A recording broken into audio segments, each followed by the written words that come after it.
up, you guys? Welcome back to my channel and welcome to the last, or at least for now, college Q&A. I was gonna, just relax a little bit. I already had like the shirt that I used to sleep with, and I was like, well, you know what? I have a gear up theme going on. I have makeup on my face, so I was like, let's just do a Q&A. If you guys didn't know, I am a Gear Up alumni, and Gear Up is the grant that provided me with a scholarship for my college. Well, for my university year. So, I mean, not really promoting, but yes, totally promoting. Advocacy for Gear Up is like one of my biggest passions, so yeah. So the first question that I've written down is, what is one of the nicest things someone did for you in college? This is probably not going to be just one thing. I mean, a lot of good things happened during college. One of the nice things was that whenever we visited our high school, like me and my friend would go visit, we would get scantrons from the teachers all the time. They would give us scantrons, I guess because they knew that, I don't remember if we asked for them or they already knew that we were going to need them in college, but they give them to us for free. So actually, only one time did I need to buy scantrons, and that was because I left mine at home and there was like a pop quiz or something and I needed it. So that's the only reason why I bought scantrons. But then again, we bought like four people bought like one package of scantrons. Sorry, because there was like 4 scantrons per little packet. So that was literally like the only time.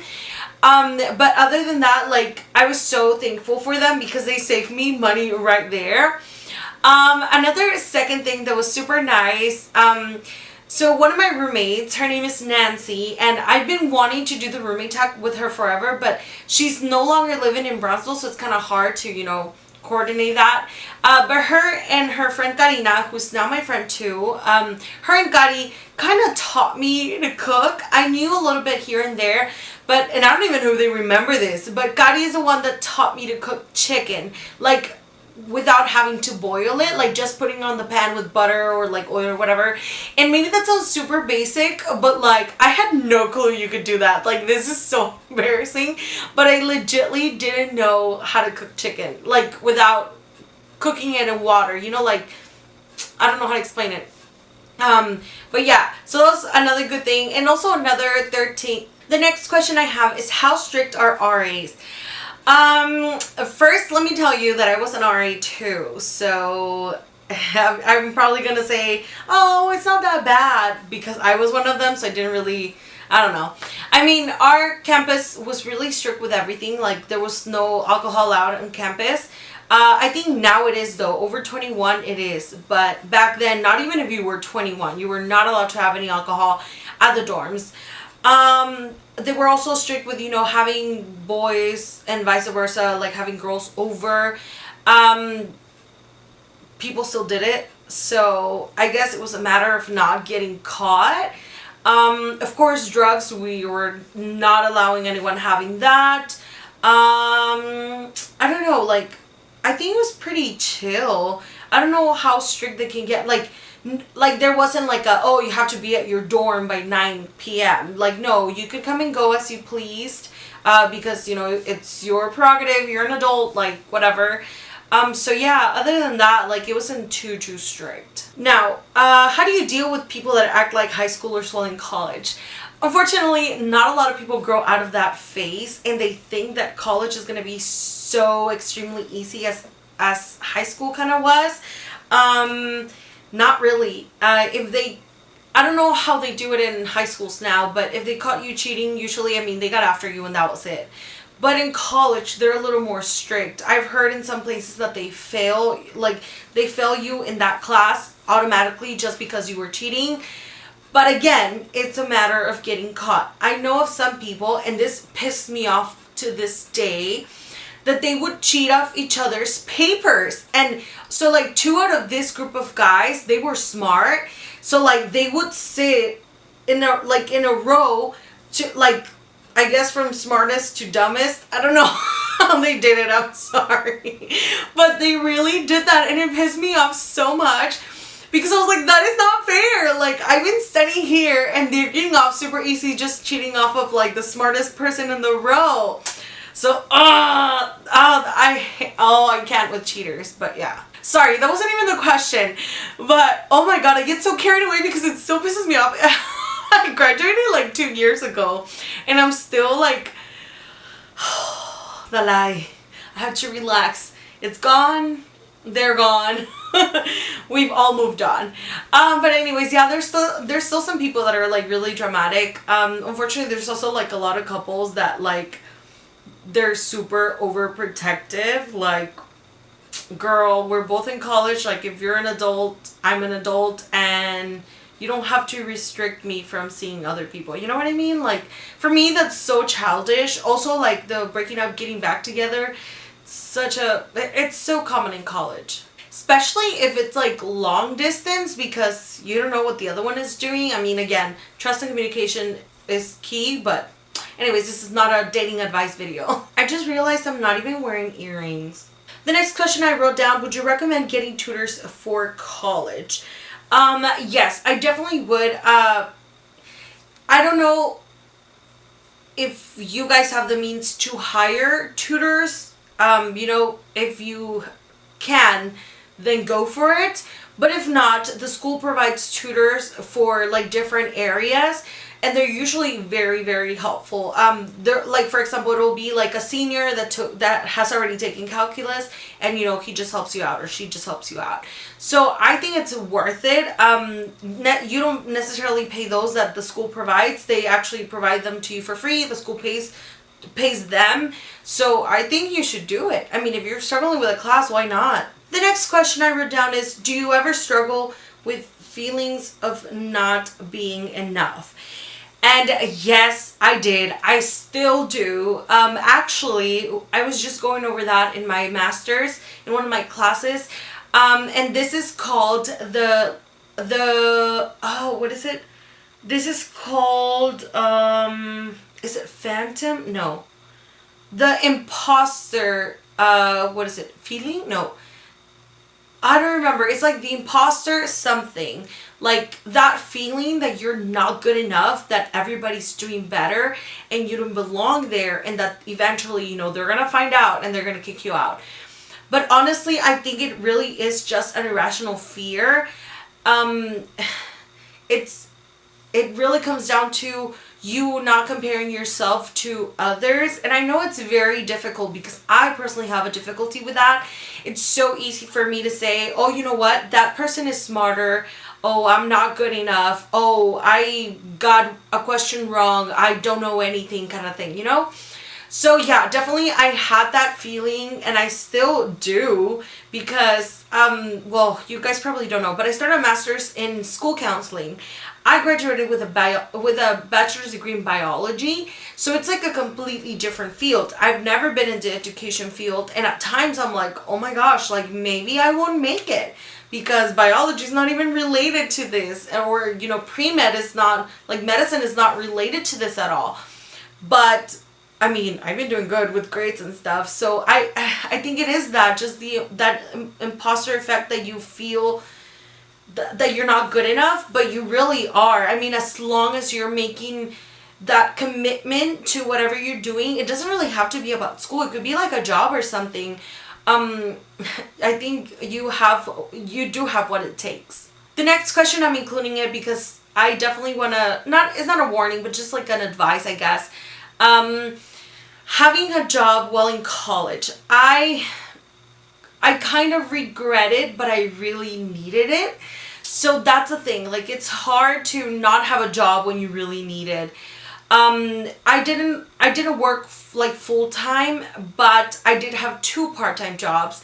So that kind of made it into a full-time job. Not freshman year. Freshman year, I was a tutor. Wait, no, just kidding. Was I a tutor freshman year? No, my sophomore year, I was a tutor. Freshman year, I did not work at all. My sophomore year, I was a tutor, but it was only a few hours. It was like, if anything, like 10 hours a month. It was like nothing.